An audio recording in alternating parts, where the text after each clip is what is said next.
जास्त तुम्हाला एक सांगितलं मागे तुम्हाला एकदा म्हटलं होतं कॅलेंडर मध्ये लिहून ठेवलेलं बघा 3, 4, 5 तारीख आहे बघा. तारखे लिहून ठेवा बरोबर सर म्हणले होते. लिहून ठेवलेले आहेत का नाही पाऊस कधी पडणार जुलै महिन्यामधलं. त्याच तारखेला पाऊस आहे ना मग सर आता हे 3-4. आणखीन एक तुम्हाला सांगतो तारीख कधी आहे त्याच्या कॅलेंडरच्या.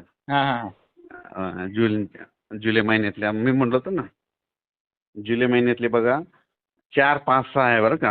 हो त्याला लक्षात घ्या.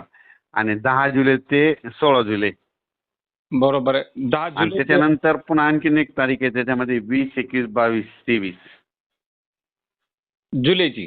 हो म्हणजे आणि पुन्हा ऑगस्टमध्ये पुन्हा 3, 4, 5 तारखेलाच पाऊस येणार आहे. आणि पुन्हा 17, 18, 19ला ऑगस्टमध्ये मोठे 2 पाऊस आहे. म्हणजे या तारख्या कम्प्लीट. आणि फार तुम्ही अगोदर पेरणी सुद्धा ज्या टप्प्यामध्ये होईल सुद्धा या तारीख सांगितलीच होती तुम्ही आजची. जूनच्या शेवटच्या आठवड्यात सोयाबीन पेरायला दिसतील म्हणलं होतं. हो म्हणले होते तुम्ही अगोदरच सांगितलं होतं. आणि काय झालं 7 ते 14 मध्ये मान्सून दाखल होईल तेवढं सांगितलं ते दाखल झाला. राईट बरोबर. त्याच्या पुढे सरकारला नाही त्याला आपण काय जबाबदार आहे. नाही, बरोबर. दाखल तर झालता ना. दाखल झाला होता बरोबर आहे सर. दाखल झालं तेवढं सांगितलं पण पुढं सरकारला नाही त्याला आपण थोडं जबाबदार आहे. नाही, तिथंच बरोबर आहे. स्थिरावला. पण त्याच्यानंतर काय म्हणलं होतं दुसरा टप्पा होईल त्याच्यात मात्र 27 दरवर्षीच म्हणलो लिहून ठेवा म्हणलो होतो. पण पेरणी तुम्ही म्हणलं तसंच व्हायला ना 3 टप्प्यामध्ये सर बरोबर आहे की. आणि 10 जुलै ते 15 जुलै शेवटचा टप्पा राहील म्हणलो. बरोबर. राहिलेले काय म्हणलो होतो 10 ते 15 मध्ये जातील. हॅलो.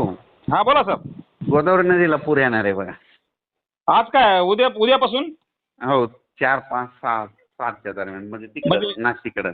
अरे बापरे. म्हणजे एवढा पाऊस पडणार आहे गोदावरी नदीला पूर यासारखा. मग नाशिककडे पडणार आहे ना तिकडं नाशिककडे गोदावरी नदीला पूर येईल तिकडं. बरं सर.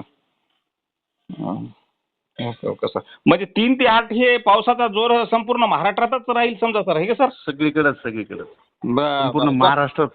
पूर्ण महाराष्ट्र जे भाग सुटलाय वंचित राहिला त्या भागात बी पाऊस पडणार. वंचित राहिला म्हणजे असं कोणताच भाग राहणार नाही की पाऊस इथं पडला नाही असं समजा. हो संपूर्ण सगळ्यांना. फक्त जोर हे नाशिक विभागामध्ये जास्त राहील. जास्त.